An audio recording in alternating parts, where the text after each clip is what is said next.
Hello guys, hello. This is for water sign, Pisces, Scorpio, and Cancer. Welcome dito sa aking channel. Laren 888. Welcome. Alamin natin kung anong messages, vibration, gabay energy para sa inyong lahat. So, this is general daily tarot reading. So, tingnan natin. Water sign, Pisces, Scorpio, and Cancer. Ano bang message? Okay, concern number 33 and toil and labor. Alright. So, nakikita ko sa'yo dito na this is number 33. So, ibig sabihin, kung ano man daw to, water sign, Pisces, Scorpio, and Cancer na inaalala mo. Maybe you are worried or nag-aalala ka sa pinaplano mo or whatever man. Huwag kang mag-alala. Okay? Huwag kang mag-alala kasi nasa tamang direksyon ka daw. Nasa tamang timing, nasa tamang direksyon ka. Another is number 38. This is 8, 9, 10, 11. Manifestation. Sinasabi ng bara sa'yo dito na posibleng meron dito na water sign, Pisces, Scorpio, and Cancer na sobra-sobra yung pangarap niyo sa buhay niyo, 'di ba? Like siguro marami kang obligations, duties, and responsibilities, and at the same time marami kang gustong bilhin, marami kang gustong makuha, or yun, you're planning to invest, purchase, or kung ano pa man, mag-ipon ng pera. So, nakikita natin dito na because of your manifestation, because of your goals, plans, whatever man, nakikita ko na gabi at araw ka na magtatrabaho sa dalawang araw na ito. It's either mag-overtime ka, or it's either straight siya na trabaho. Okay. Let's check.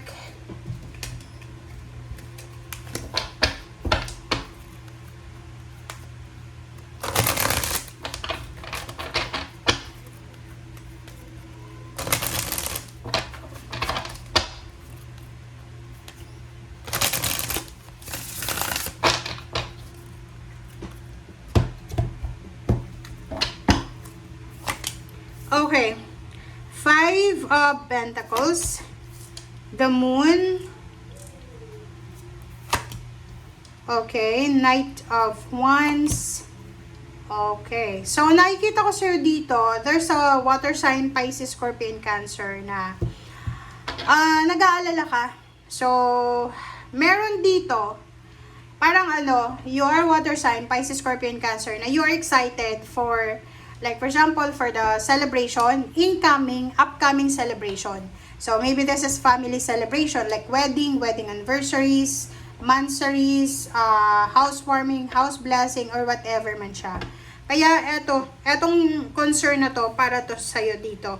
And eto naman is dito. So parang, ang sinasabi ng bara sa'yo dito na you are worried, nag-aalala ka. Pwedeng sa dalawang araw na ito, nag-aalala ka, para dito sa occasion na yan. So, like for example, nag-aalala ka baka hindi mo afford yung occasion, like yung kasal, or yung celebration, or kano pa man. Pero excited ka na dito. But sinasabi ng barasyo, di ba't ka naman mag-aalala? Okay? Or maybe, in general, meron dito na Pisces, Scorpio, and Cancer. Kung may mga nag-aaral pa kayong anak, posibleng family yun, 'di ba? So, you are worried siguro para sa upcoming pasukan kasi iniisip mo yung, halimbawa kung marami kang anak, hindi mo alam kung paano mo bibilhin yung mga pangangailangan nila, like mga gamit sa eskwela, ganito. Alright, so this one, the 10 of Wands, is toil and labor. So, nakikita ko sa'yo dito na for the 2 days ay sobra-sobra kang busy sa pagtatrabaho. You're overworking, hardworking na water sign. High Priestess, makinig ka daw sa sinasabi ng iyong intuition. May mga ibinubulong sa'yo ang iyong intuition sa araw na ito. 2 araw siya, so kailangan mong pakinggan. Wow! So, ang ganda nito. There's a hidden level up sa buhay mo. Nakikita ko sa'yo dito na eto kasi is hidden siya. Upcoming pa lang. So, sinasabi ng bara sa'yo dito na mayroong, kumbaga, incoming travel, kasama ang buong pamilya, relocation, pwedeng magre-relocate kayo, pwedeng lilipat kayo ng bahay, pwedeng bibili ng sasakyan, Or pwedeng because of poverty, siguro parang ganon. You're planning to move out or pwedeng gusto mong makitira sa ibang lugar. Love life. Sa love life natin, yun, pwedeng because of something na involve yung love life mo. Like for example, yung asawa mo, kailangan niyang lumipat ng mas malayong lugar na branches. So, nakikita natin na yun yung rason kung bakit kayo lilipat ng buong pamilya.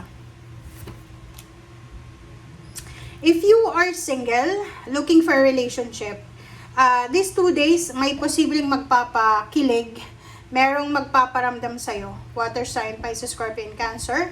Or posibleng, this is like if you are married or nag-away kayo, posibleng bigyan kayo ng flowers or mag-sorry sa'yo yung person mo.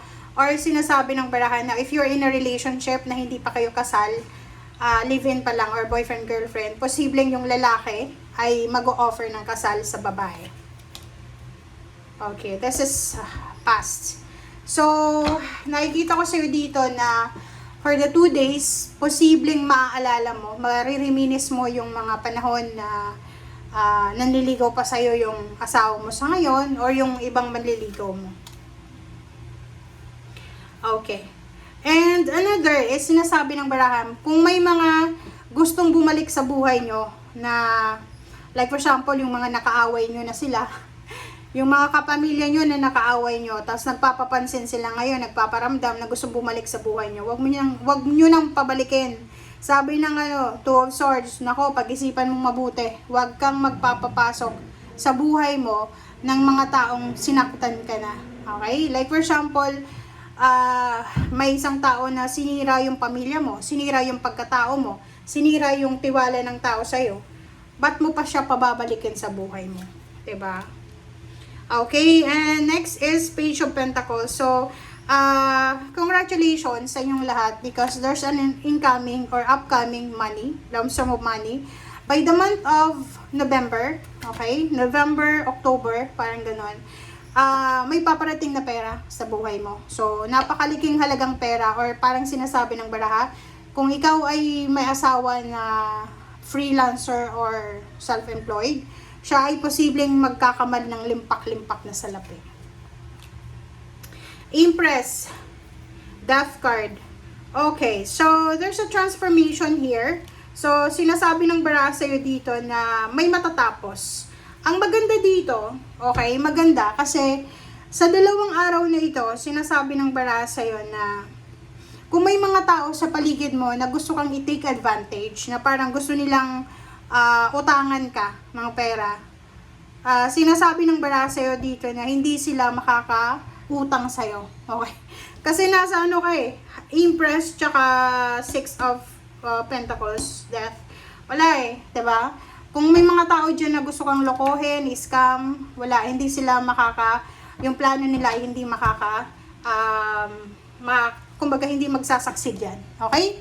Thank you guys for watching and see you again. Bye!